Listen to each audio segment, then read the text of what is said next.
All right, so today we are doing the volume of our pyramids and cones. We did the lateral area, the total area, and now we're focusing on that inside measure of volume. So where the lateral area and the total area used the slant height, the volume uses the real height, which is a segment from the vertex perpendicular to the base. I just use the symbol. The real height then goes on the inside of the pyramid. The height goes from the vertex perpendicular to the square that's the base. And here's our new formula for volume is area of base times height, which is the actual height, not the slant height, and then it's divided by 3. Okay, whatever. Area base times height divided by 3. Got it. So over here, our base is now this rectangle, right? The base is the bottom, 5 by 4. So 5 times 4 is 20 feet squared.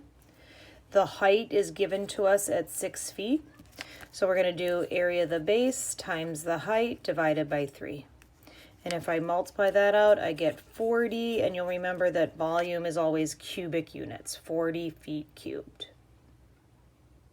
Area base times height divided by 3. Here, the area of the base is going to be 10 times 10, right, or 100 feet squared.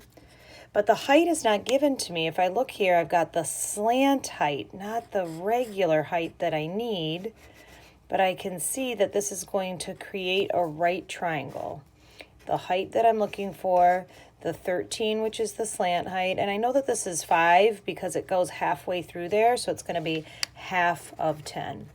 And again, you might already know the answer to this. We've done this problem so many times, right? But when I solve this, I'm going to get, do you remember?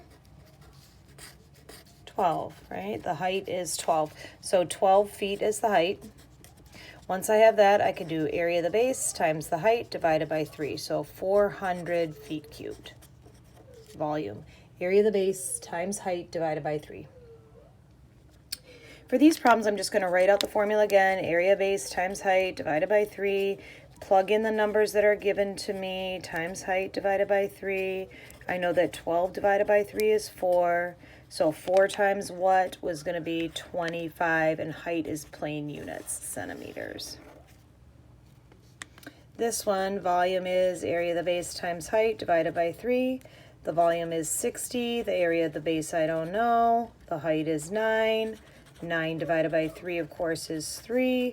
So the area of the base is going to be 20 centimeters squared. 20 centimeters squared. Just dropping off the units and adding them back in. Volume is area of the base times height divided by 3. Area of the base is 20. Height is 6 divided by 3. So this is going to be 40 centimeters cubed. So I'm writing the formula, plugging in what I know, and then solving it. The cone has the same thing. So the height, I'm just going to draw a little arrow here to the height. Height goes from the vertex perpendicular to the base inside the cone. We're going to have the same formula, area of base times height divided by 3. You might say, well, how do I find the area of the base? Well, it depends on the shape of the base. Since the base of a cone is always a circle, the area of the base of a cone is always pi r squared. So that's why each time here I'll ask you for the radius. So here the radius is 8. If we do exact area, pi times 8 times 8, 64 pi centimeters squared. The height was given to me 12 centimeters. So now I'm going to multiply 64 pi times 12 divided by 3.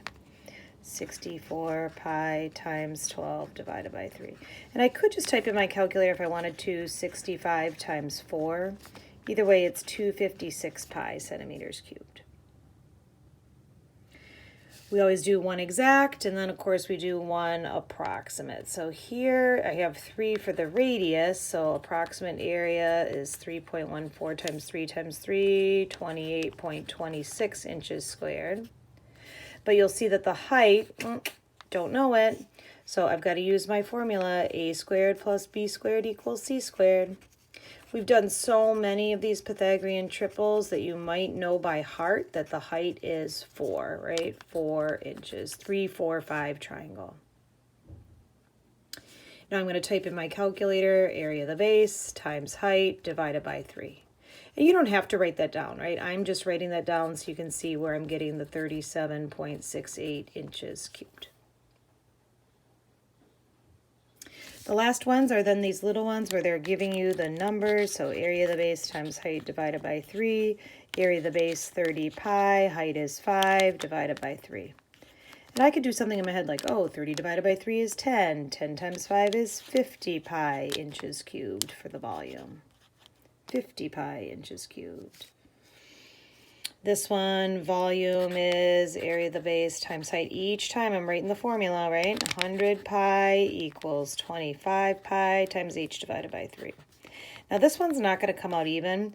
If I divide both sides by 25 pi to just cancel those pi's out, I'm going to get 4. Well, maybe it will. 4 equals height divided by 3. And the only number that divides by 3 to get me 4, to get me 4 is 12. And height has plane units. And now the last one, approximate area of the base, wouldn't that just be 3.14 times 5 times 5? Oh, it said approximate, so I think that's 78.5, I think, meters squared. So approximate volume is going to be 78.5 times 6 divided by 3. Or, let's see, I could just type in 78.5 times 2. 78.5 times 2, 157. 157 meters cubed. Sorry, here we go. So now we got our volume of a cone or volume of a pyramid, same formula, area of the base times the regular height divided by 3.